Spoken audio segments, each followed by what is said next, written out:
তো hey guys, আসসালামু আলাইকুম, ওয়েলকাম আমার ব্লগে। তো আজকে আমি বুটের ডাউল দিয়ে গরু মাংস রান্না করব। তো আমি প্রথমে বুটের ডাউলটা আধা ঘন্টা ভিজিয়ে রেখেছিলাম। তো এখন আমি সবগুলো এই যে কাটাকুটি করব। তো সাইডে আমার বোন পেঁয়াজ গ্রেট করতেছে।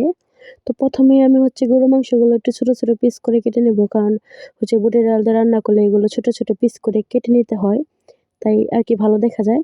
তো আমি এখানে ছোট ছোট পিস করে কেটে নিচ্ছি। তো তারপরে আমি একটা আলু দিব এখানে একদম ছোট করে।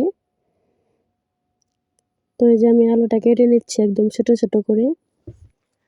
তো যে ছোট ছোট করে কেটে নিয়েছি। তো তারপরে আমি পেঁয়াজ মরিচ সব প্রয়োজনীয় উপকরণগুলো আমি কেটে নেব।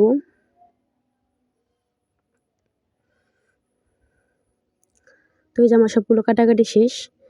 তো আমি এগুলা আজকে রান্না করব মাটির চুলায়। এই যে মাটির চুলার ওইখানে নিয়ে যাইতেছি। আমাদের মাটির চুলায় বেশি রান্না হয় না, কারণ আম্মু গ্যাসে রান্না করে, কারণ আম্মু মাটির চুলায় রান্না করতে পারে না। আম্মুর প্রচুর অ্যালার্জি। তো আমি আজকে রান্না করবো, কারণ মাটির চুলায় রান্না করতে ভালো লাগে আর রান্নাটা অনেক মজা হয়। তো আমি এখানে প্রয়োজনীয় পানিটা নিয়ে নিচ্ছি, ওইখানে পানির কল নাই। তো এই যে আমি কড়াইটা ধুয়ে নিয়ে যাচ্ছি। এটা রান্নাঘরের কড়াই, এটা ঘরে আনা হয় না। তো এখানে থাকে, তার জন্য আমি ভালোভাবে ধুয়ে নিলাম। তো এই যে প্রথমে আমি ডালটা সিদ্ধ দেব, লবণ দিয়ে ডালটা সিদ্ধ করে নেব আগে। তো মাটির চুলায় রান্না করা খুব সহজ, কিন্তু সর্বপ্রথম কঠিন কাজটা হলো যে আগুন ধরানো। তো আমি আগুন ধরানো আগে পারতাম না, চুলায় রান্না করা মাটির চুলায়, কিন্তু এখন শিখে গেছি। শ্বশুর বাড়ি যাই আর কি মাটির চুলায় রান্না করা শিখে গেছি। তো এই যে দেখেন আমি জালটা ধরাই ফেলছি। তো এই যে আমার ডালটা সিদ্ধ করা শেষ, নামিয়ে নিয়েছি। এখন ওই গরু মাংসটা ভুনা করব টুকু। এই যে এখানে আমি সব উপকরণ পেঁয়াজ মরিচ তেজপাতা এলাচ দারচিনি আর পেঁয়াজ গ্রেট করে রাখছিলাম, ওইটা আর রসুন দিয়ে ভালোভাবে করে নেব, তেলে কষিয়ে নেব। তো তারপর এখানে পানি দিয়ে আদা জিরা হলুদ মরিচ লবণ এগুলা দিয়ে ভালোভাবে কষিয়ে নেব পানিটুকু।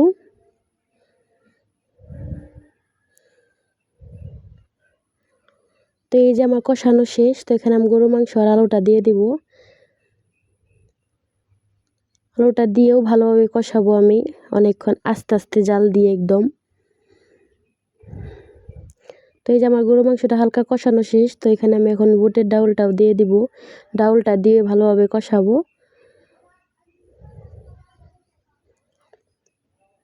আমি ঢাকনাতে ঢেকে দিয়ে ভালোভাবে কষিয়ে, তো এখানে পরিমাণ মতো পানি দিয়ে দিব। তো এই যে পরিমাণ মতো পানি দিয়ে দিলাম। তো এই যে প্রায় হয়ে গেছে কিছুক্ষণের মধ্যেই। তো আমি ঝোলটা একটু বেশি রাখবো, কারণ আমার ফ্যামিলির সবাই আমরা এটা মুড়ি দিয়ে খাবো। তো তার জন্য আমাদের ঝোলটা বেশি দরকার। তো এই যে হয়ে গেছে, কালারটা অনেক সুন্দর আসছে কিন্তু, তাই না? তো এই যে দেখেন আমি এখন মুড়ি দিয়ে খাবো, এটা আমার রান্না করা শেষ। তো এই যে আমি মুড়ি নিয়ে নিলাম। তো এখন আমি মুড়ি দিয়ে খাবো। তো তো কালারটা অনেক সুন্দর হয়েছে, তাই না? তো আমার কাছে মনে হয় যে গ্যাসের চুলার চেয়ে মাটির চুলা রান্নাটা বেশি মজা লাগে। তো আমরা যারা গ্রামে থাকি তারা সবসময় আর কি আমরা মাটির চুলায় রান্না করে খাই, আর শহরেরা তো গ্যাসের চুলায় খায়। তো এই যে আমার আজকের ব্লগটা এই পর্যন্তই। আপনার কাছে কেমন লাগছে কমেন্টে জানাবেন, আর সাবস্ক্রাইব করে দেবেন। তো আল্লাহ হাফেজ।